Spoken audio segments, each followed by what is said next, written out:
Hello students, आज हम next topic start करेंगे। नेक्स्ट टॉपिक आपका है differing strands with in the movement. With in the which movement? Non cooperation movement. अब differing word आया है। Differing means different and strands को हम जो है आइडियाज भी ले सकते हैं और स्ट्रैंड्स का मीनिंग हम जो है वो ग्रुप्स भी ले सकते हैं। और ज्यादा अच्छा है अगर हम ले ideas of the groups, different ideas of different groups with in the movement.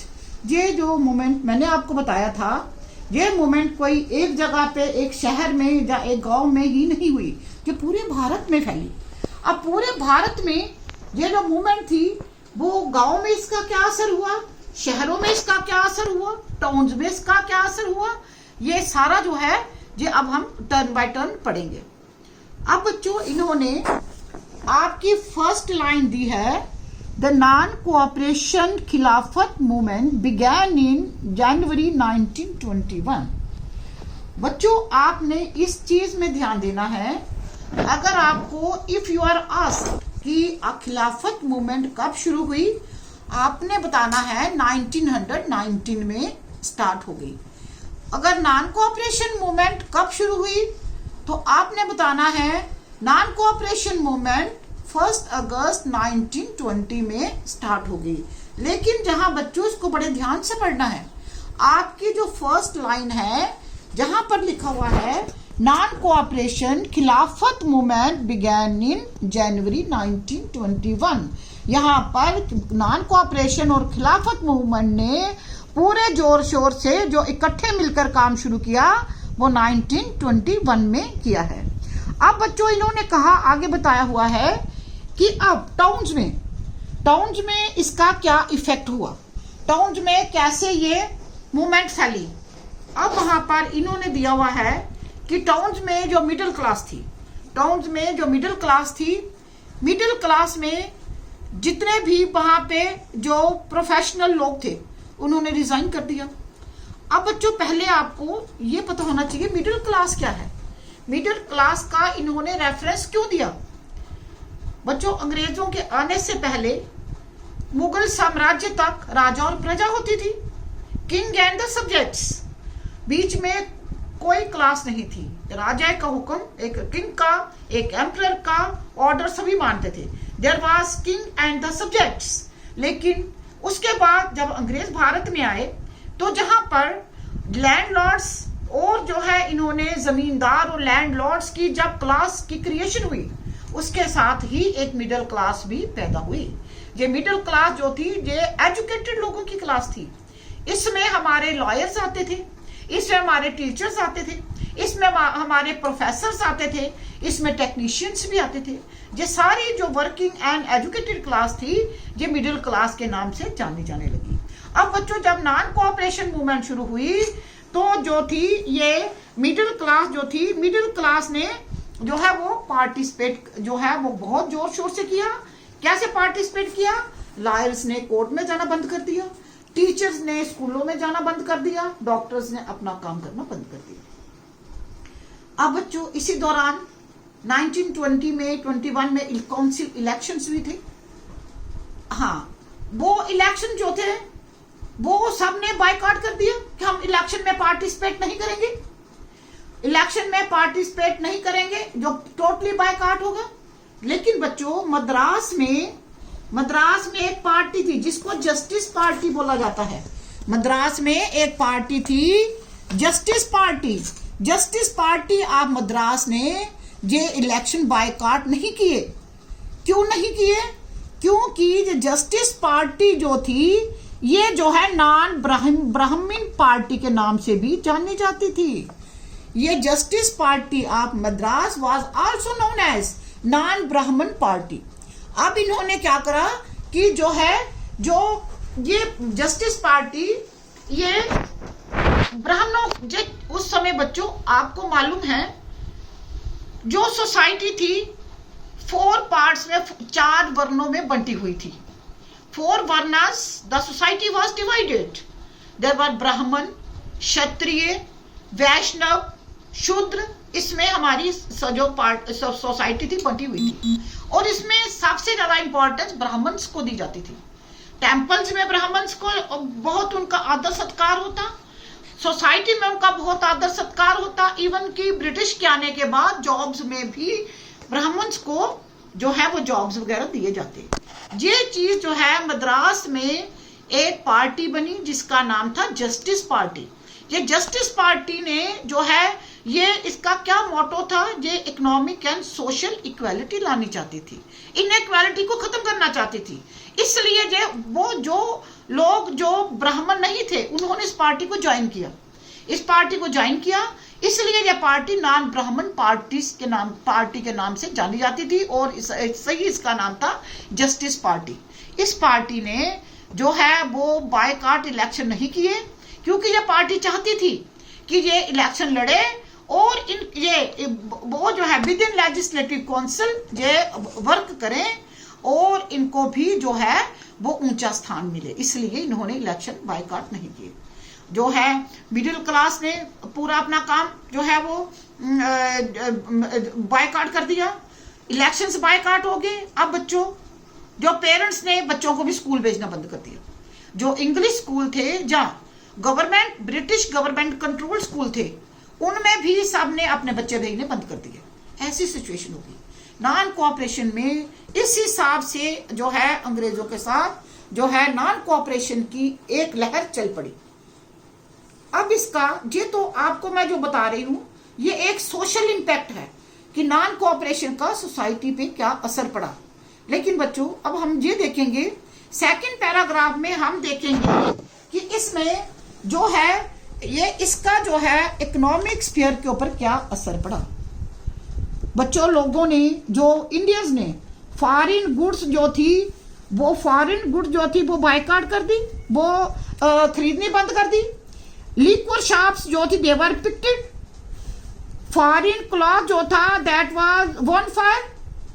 अब इन्होंने फॉरेन गुड्स जो थी अंग्रेजों के बने हुई मिल्स में बनी हुई वो बायकॉट हो गई। अब इंडियन हैंडमेड और खादी के बना हुआ कपड़ा ही लोग पहनने लगे। उसके बाद लिक्वर शॉप्स वर पिक्टेड।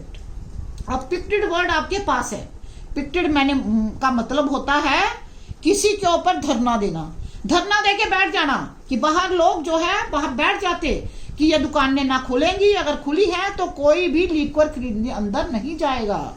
ये पिकेट का जो है ये आपका न्यू वर्ड्स में जहां मीनिंग भी है ये आपने पढ़ना है। अ फॉर्म ऑफ डिमॉन्स्ट्रेशन और protest by which people block the entrance to the shop, factory और द ऑफिस।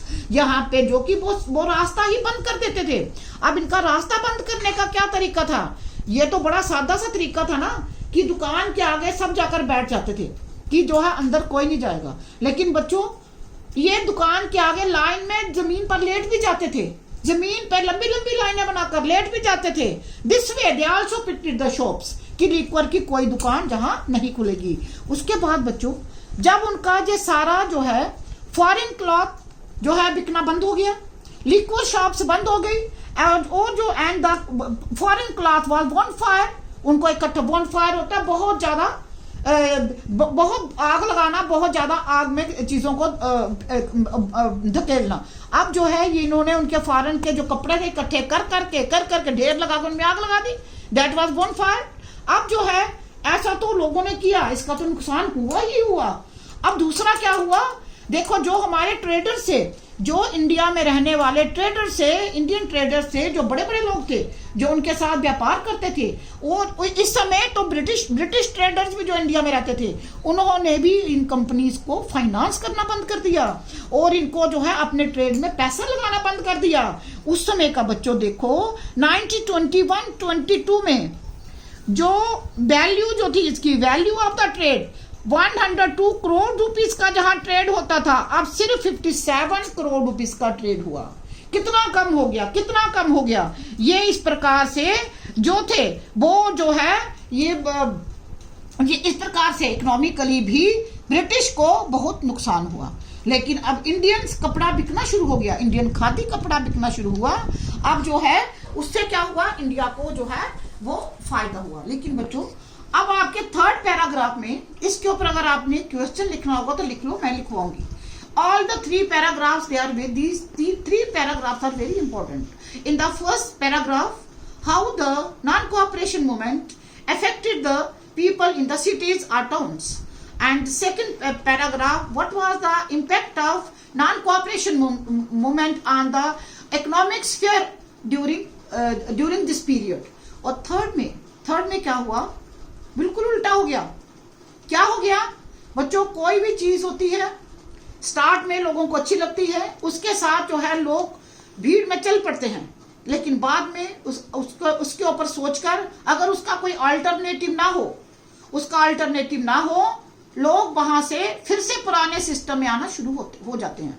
वैसा ये हुआ कि जो है अब जो है जो इंडियन क्लॉथ जो खादी का बनता था बहुत महंगा होता था, लेकिन वो हाथ से बनता था और उसको पूरी मेहनत के साथ बनाया जाता था, वो महंगा होता था.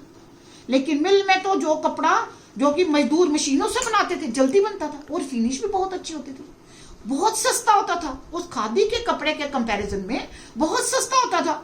अब लोगों ने क्या करा, इंडिया की पॉपुलेशन इतनी अमीर नहीं थी. अब इन्होंने स्लोली अब इन्होंने क्या करा, जो खादी के इंडियन मेड क्लॉथ था वो इन्होंने खरीदना बंद कर दिया. फिर से जाकर ये मिल का कपड़ा ही खरीदने लगे. फिर से वो वहीं पे शिफ्ट हो गए, अब मिल का कपड़ा ही खरीदना शुरू हो गए. इसका मतलब हमारी non cooperation movement Aahista Aahista इसमें तब्दीली आ रही है, टर्न आ रहा है. अब क्या हुआ, उसके साथ ही अब जो लोग थे, बच्चों को स्कूल से ले लिया, घर में बिठा दिया, इंग्लिश स्कूल से निकाल लिया, घर बिठा दिया. लेकिन कितनी देर बिठाते घर में, कोई अल्टरनेटिव नहीं था. बच्चों को घर में बिठा लिया, लेकिन अभी जो इंडियन इंस्टीट्यूशंस थी, Indian institutions had to be set up. Indian institution had to be set up. अभी इंडियन इंस्टीट्यूशन बननी थी, प्लानिंग होनी थी, बिल्डिंग्स देखनी थी, स्कूल बनने थे. ऐसा नहीं था कि पहले स्कूल बना लिए और फिर बच्चों को फिर जो है स्कूलों से निकालना आरंभ किया. अब क्या हुआ, जब बच्चों की स्टडीज डिस्टर्ब होने लगी तो पेरेंट्स ने फिर से उनको इंग्लिश स्कूल में भेजना आरंभ कर दिया. अब फिर से लोग जो थे वो स्कूलों में जाना फिर से शुरू हो गए. अब जब बच्चे स्कूल में जाना शुरू हुए तो आहिस्ता आहिस्ता टीचर भी जो घर में फ्री बैठे थे, कोई काम नहीं था, आहिस्ता आहिस्ता टीचर्स भी स्कूलों में जाना शुरू हो गए. इंग्लिश स्कूल वो भी ज्वाइन करना शुरू हो गए. जब उन्होंने स्कूल अपने ज्वाइन शुरू किए तो लॉयर्स भी स्लोली कोर्ट में जाना शुरू हुए, उनका काम भी शुरू हो गया. इसका क्या मतलब हो गया, इसका मतलब ये हुआ नॉन कोऑपरेशन खत्म नहीं हुई, लेकिन स्लो डाउन, ये आहिस्ता हो गई, सुस्त हो गई. अब जहां से आपको एक क्वेश्चन आ सकता है. क्वेश्चन क्या हो सकता है, why did the non-cooperation movement slow down in the cities. Why did the लिखना है क्वेश्चन, तो आप इस थर्ड पैराग्राफ के ऊपर लिख भी ले. Why did the non-cooperation movement slowed SLOW slow down in the cities and then put question mark. इसके 3 reason है. First, they started again purchasing the milk cloth. Second, they started sending their children to the British school. Third, again the lawyers and teachers, they also gradually they also began trickling. Trickling means slowly started their work. इन्होंने भी अपना काम शुरू कर लिया. This way the non-cooperation movement was slow. Thank you students. आगे हम पढ़ेंगे कल की गाँव में कंट्री साइड पे इसका क्या इम्पैक्ट हुआ. Thank you.